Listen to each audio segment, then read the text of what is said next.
এই আমলটা যদি আপনারা করেন ভাইরা, হারিয়ে গেছে, সমাজে আলোচনা নাই, সেজন্য আমি আলোচনা করলাম। বিলুপ্ত হওয়া আমলগুলোর একটা, আজ কয়েক ঘন্টা আগে সূর্য যখন ডুবছে এর সাথে সাথে একটি নতুন মাস শুরু হয়েছে। সে মাসটার নাম কি? শাবান মাস। মাশাআল্লাহ,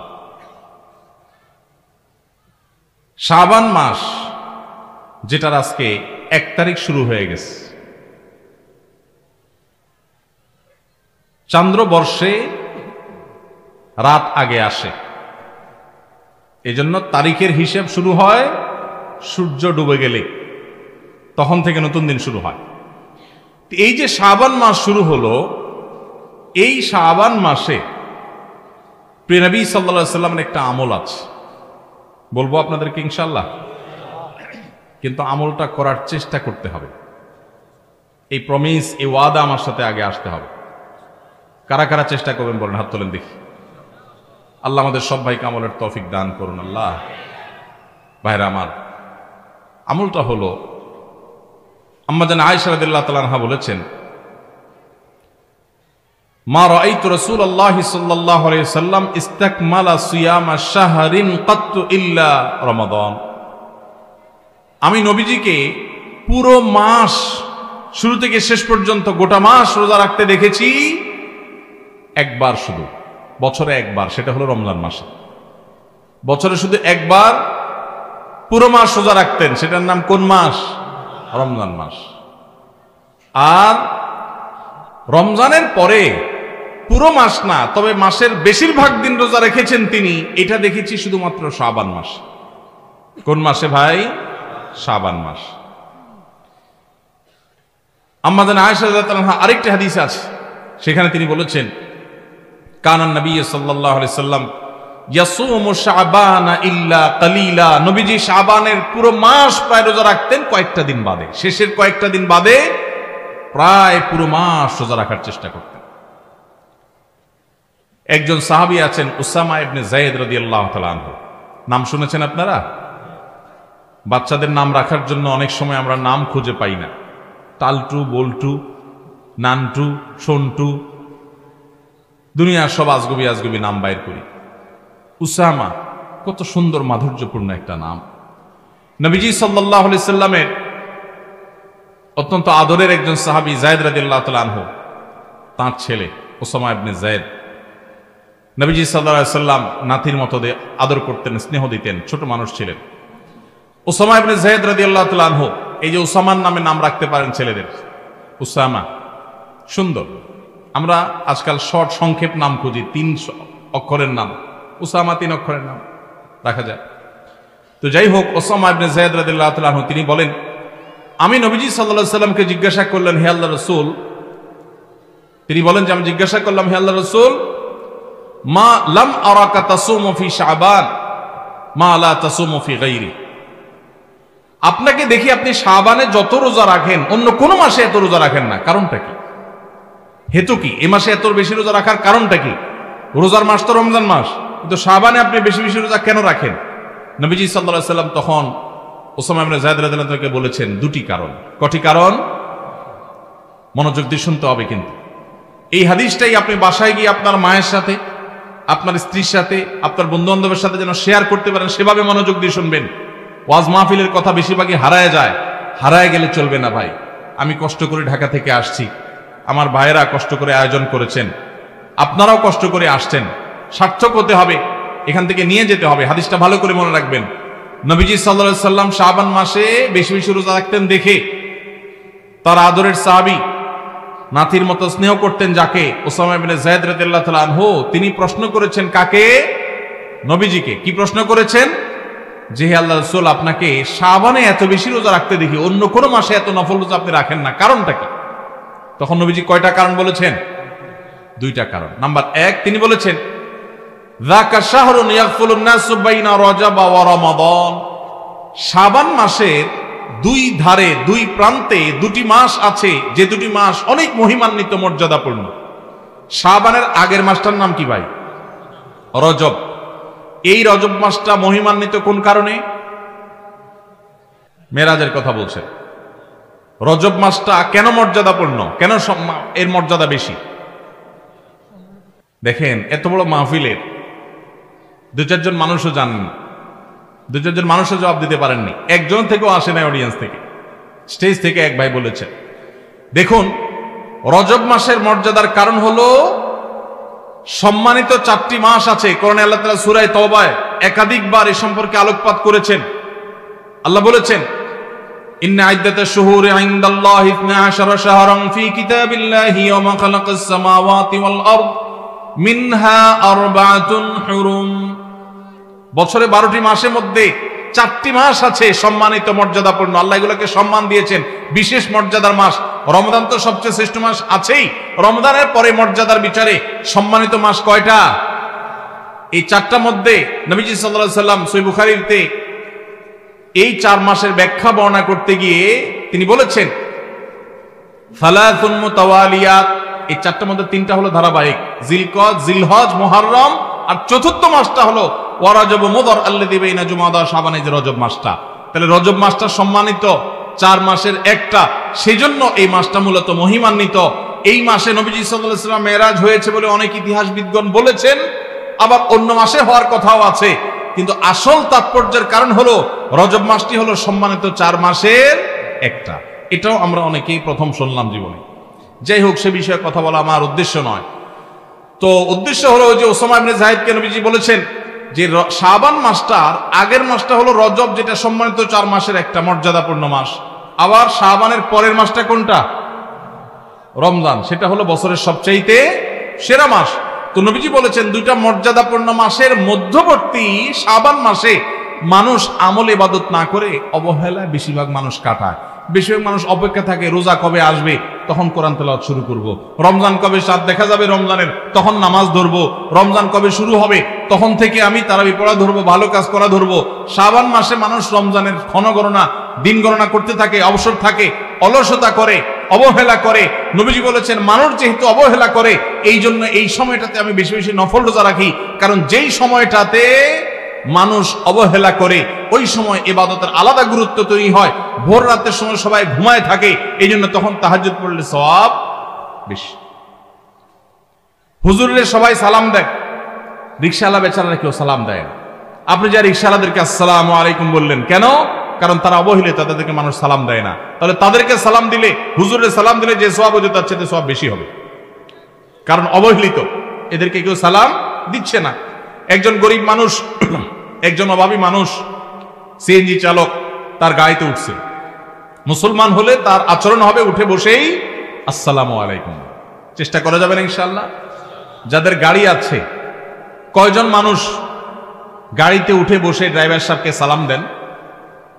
সালাম দেয়া তো দূরের কথা, উল্টা বেশিরভাগ গাড়ি মালিকদের একটা বদ অভ্যাস আছে, একটা বাজে স্বভাব আছে। আমাদের দেশে একটা বাজে কালচার প্রচলিত আছে, সেটা হলো গাড়ি মালিকরা গাড়ির কাছে আসেন, এসে ভূতের মতো অনেকে দাঁড়ায় থাকেন।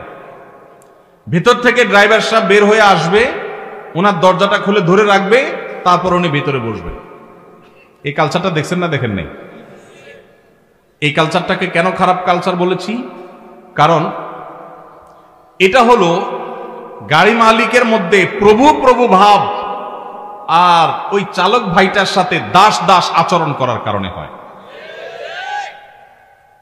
যে কাজে আপনার সহযোগিতা লাগবে, আপনার গাড়ি চালক, আপনার ব্যক্তিগত সহকারী, অবশ্যই তিনি আপনার সহযোগিতা করবেন। যেখানে কোনো সহায়তা দরকার নাই, হুদাই শুধু ভাব জাহির করার জন্য যেটা করবেন, এটা কখনো কোনো মুসলমানের আচরণ হতে পারে না। নতুন নতুন আমি কোনো গাড়িতে উঠলে, কোনো নতুন ড্রাইভার সাহেবের সাথে দেখা হলে দেখি যে সিট থেকে নেমে আসা শুরু করে। গাড়ি থামছে, এখন গাড়ি খুলবে, তো উনি তাড়াতাড়ি করে হ্যান্ড ব্রেক দেন, বেল্ট খোলেন কেন? উনি নেমে আসবেন। আমি অনেক সময় বলি, ভাই নামতেছেন কেন আপনি? বলে স্যার দরজা খোলার জন্য। তো একে তো স্যার শুনলে আমার খুব রাগ লাগে, আমি তো স্যার কেন, ভাই বলা যায় না। দ্বিতীয়ত কথা হলো, কেন ভাই, আমার হাত তো সুস্থ সবল আল্লাহর রহমতে, আমি তো ল্যাংড়া লুলার না। গাড়ির দরজা খোলার জন্য ছোট্ট একটা দরজার লক, এটা ধরে টান দিলে দরজাটা খুলে যাবে। তো আপনি ওখান থেকে নেমে পুরা গায়ের তওয়াফ করে, এক চক্কর তওয়াফ করে এসে তারপরে খোলা লাগবে, দরকার কি এত কাহিনী করা? এই কাহিনীটার কারণে ক্ষতি কি হয় দেখুন। প্রথমত ওই গাড়ি মালিকের ভিতরে অহংকারের প্রকাশ হয়। দ্বিতীয়ত হলো গাড়ি চালক গাড়িটাকে স্টার্টিং এ রেখে এসে এই যে দরজা খুলতে পুরো গাড়িটা তফ করে আসা লাগে, এখানে অতিরিক্ত সময় নষ্ট হয় কি হয় না? এখানে গাড়ি চালকের সাথে দাস সুলভ আচরণ করা হয়, এটা আরেকটা। পাশাপাশি একটা ভয়ঙ্কর ক্ষতি হয় পাবলিক প্লেসগুলোতে। আপনারা দেখবেন, সেদিন আমি যশোর থেকে ঢাকা আসছি, এয়ারপোর্টে নামার পর দেখি আমার গাড়ি অনেক দূরে সিরিয়ালে আছে। তো খেয়াল করি নাই, বের হয়ে গেছি, মনে করছি বাইরেই আছে। পরে দেখি যে অনেক সিরিয়ালে আছে। পরে সিরিয়ালে থাকা দেখে আমি দেখলাম যে ডোমেস্টিক এয়ারপোর্টের ওখানে ছোট্ট একটু জায়গা, সব উল্টাপাল্টা গাড়ি পার্কিং করে রাখছে। কারোর হয়তো বস আসবে, সাহেব আসবে, ড্রাইভার সাহেব ওটা দাঁড়ায়া সে তামু খাইতেছে। এই যে গাড়িটা দাঁড় করে রাখছে পিছনে 1 কিলোমিটার সিরিয়াল পড়ে গেছে। এর ফলশ্রুতিতে বহু মানুষের ফ্লাইট মিস হবে। আমি তখন আমার সাথে যারা ছিল তাদেরকে সাথে নিয়ে বললাম, চলো আজকে একটু ট্রাফিক গিরি করি। তখন চলে গেলাম, যে একটা একটা করে গাড়ি ড্রাইভারকে ধরে বললাম, ভাই কেন দাঁড়াইছেন এখানে, রং কেন পার্কিং করলেন? এতক্ষণ পর্যন্ত প্রহরী কাউকে দেখা যায় নাই। যখন আমি এই ডিউটি শুরু করে দিয়েছি, পরে দেখলাম যে প্রহরী সবাই এসে ঘুরে গেছে আমার চারপাশে। পরে বললাম, আপনাদের আজকে ডিউটি আমি করি, আপনারা শুধু তাকা তাকা দেখেন। হঠাৎ একটা সরকারি গাড়ি আসলো, বিরাট বড় স্টিকার দেওয়া, একেবারে রং ভাবে দাঁড়াইছে, ছোট্ট জায়গা, এরকম বাঁকা হয়ে এমন ভাবে দাঁড়াইছে পিছনে আরেকটা গাড়ি চলে যাবে, যে ওটা যাওয়ার রাস্তাটা বন্ধ হয়ে গেছে। অথচ এই গাড়িটা একটু সোজা হয়ে দাঁড়ালে, সাইড করে দাঁড়ালে ওই গাড়িটা যেতে পারে।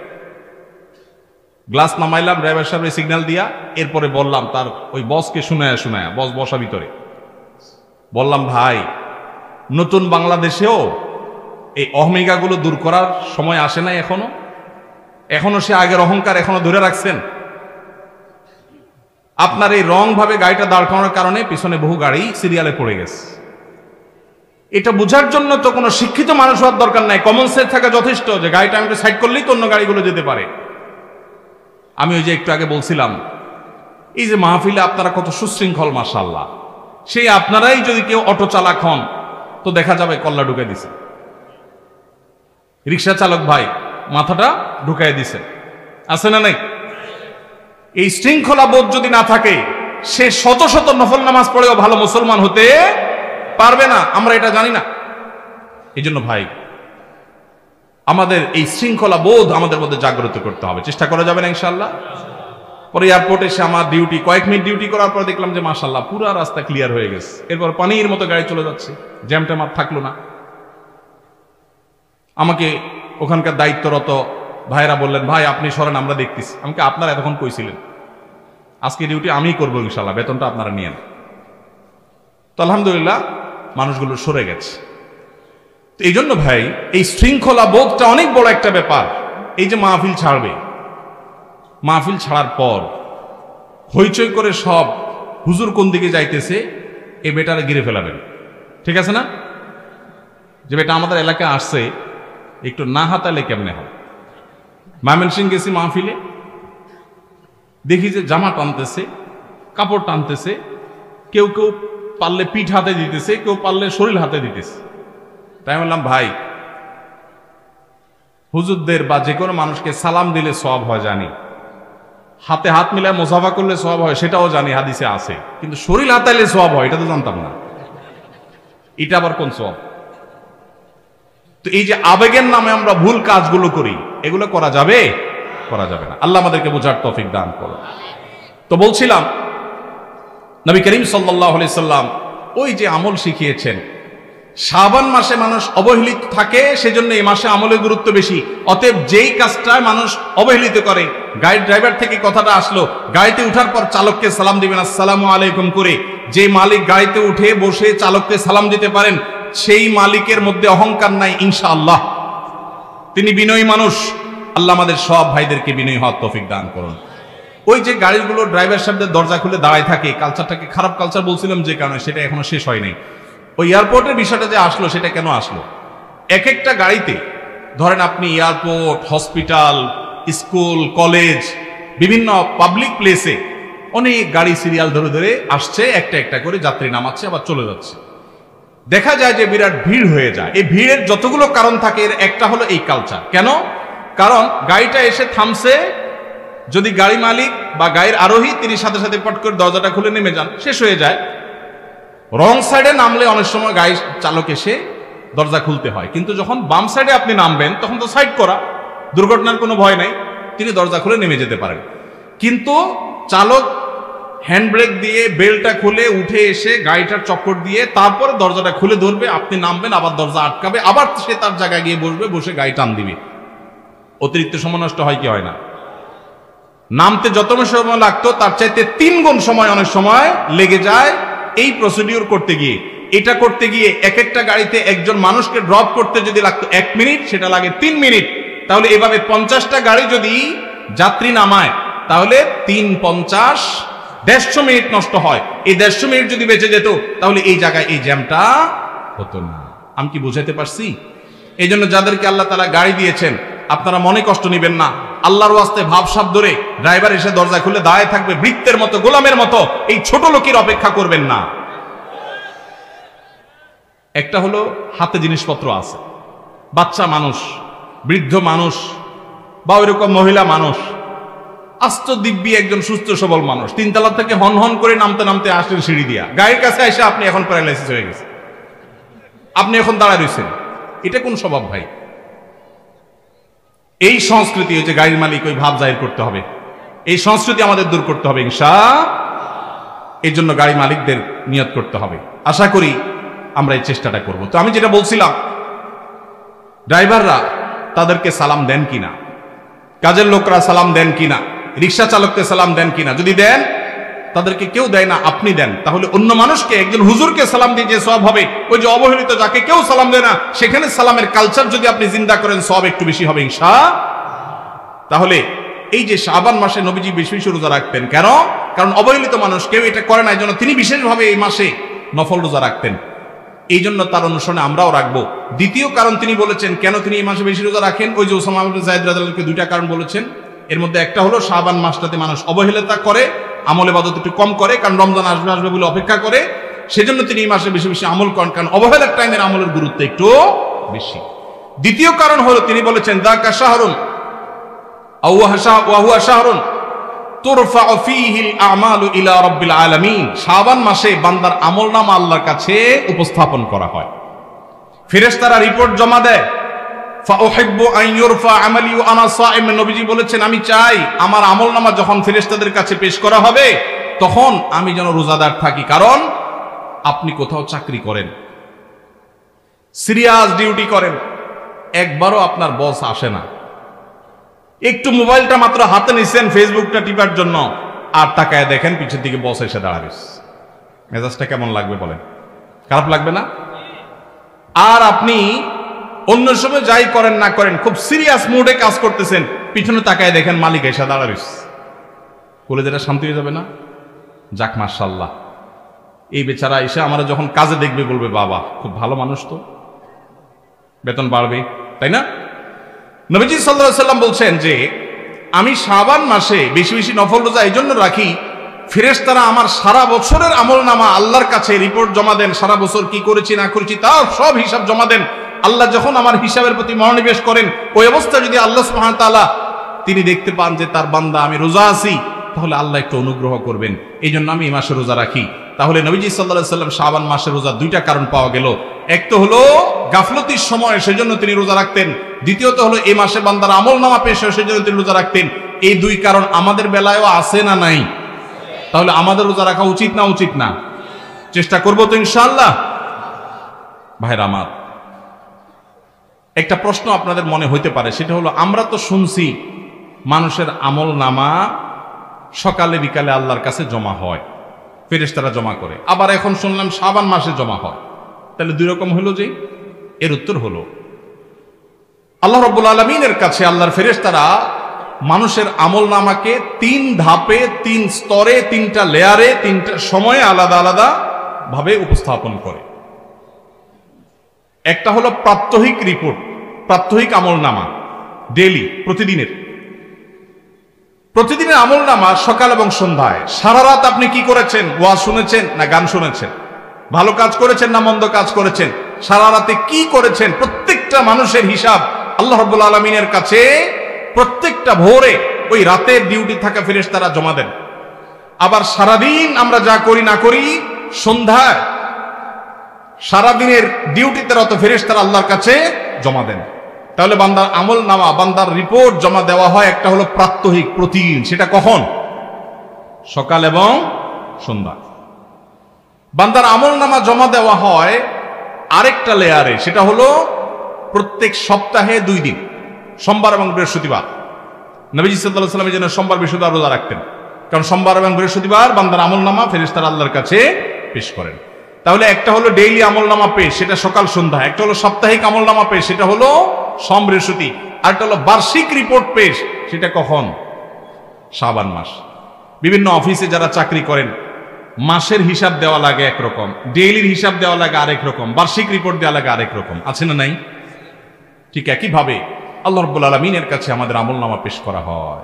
ভাইরা আমার, সেজন্য এই রিপোর্ট জমা দেওয়ার সময়গুলোতে বান্দা বিশেষভাবে আমলে মনোযোগী হবে। এই জন্য নবী সাল্লাল্লাহু আলাইহি ওয়াসাল্লাম বলেছেন, ওয়াসাব্বিহু, আল্লাহ তাআলা বলেছেন কোরআনে কারীমে, ওয়াসাব্বিহু বুকরাতাও ওয়া আসীলা, সকাল সন্ধ্যা আল্লাহর তাসবিহ পেশ করো। নবীজি সাল্লাল্লাহু আলাইহি ওয়াসাল্লাম সকাল সন্ধ্যা বিশেষ তাসবিহ পেশ করতেন, জিকির আজকার করতেন, দোয়া করতেন, আমল করতেন। কারণ এই যে আমল জমা দেওয়া হয়, আমলনামা জমা দেওয়া হয়। আবার সোমবার বৃহস্পতিবার রোজা রাখতেন, কারণ আমলনামা জমা দেওয়া হয়। আবার শাবান মাসে বেশি রোজা রাখতেন, কারণ আমলনামা জমা দেওয়া হয়। তাহলে আমলনামা জমা দেওয়ার 3টা লেয়ার আছে, মনে থাকবে তো ইনশাআল্লাহ। ভাইরা আমার, এছাড়াও শাবান মাসে বেশি বেশি নফল রোজার আরেকটা কারণ আছে, সেটা হলো ইজতিহাদি। সেটা হাদিস দ্বারা না, প্রমাণিত না, সেটা বিভিন্ন মুহাদ্দিসগণ, ওলামা একরাম, স্কলারগণ বলেছেন। সেটা হলো হঠাৎ করে রমজানের রোজা যদি রাখা শুরু করেন, সারা বছর এক রকমের খাদ্য অভ্যাস, সকাল দুপুর রাতে খেয়ে, এখন হঠাৎ করে অভ্যাসটা চেঞ্জ হয়ে যাবে, ইফতার এবং রাতে সাহারি খাবেন আর সারাদিন না খেয়ে থাকবেন। হঠাৎ করে 30 দিনের রোজা রাখতে কি আপনার কষ্ট হয় কিনা, অভ্যাসটা আগে থেকে যেন হয়, সেজন্য শাবান মাস থেকে কিছু কিছু নফল রোজা রাখতে হয়। এটা হলো ওয়ার্ম আপ, রিহার্সেল, প্রস্তুতিমূলক রোজা। এই জন্য ভাই, এই শাবান মাসে বেশি বেশি রোজা রাখবেন তো ইনশাআল্লাহ। পুরো মাসের প্রথম 15 দিন 20 দিন রোজা রাখার তৌফিক যদি নাও হয়, অন্তত একটা রোজা হইলেও নবীজির সুন্নাত আমল করতে গিয়ে আমরা কারা কারা করবো, একটু হাত তুলে দেখি। একটা হইলেও রাখবেন ইনশাআল্লাহ। নিয়ত করছেন তো ইনশাআল্লাহ? সবাই বরাতেরটা না, ওইটা বাদে একটা হইলেও রাখবেন। নিয়ত করছেন তো ইনশাআল্লাহ? আল্লাহ আমাদের সবাইকে আমল করার তৌফিক দান করুন।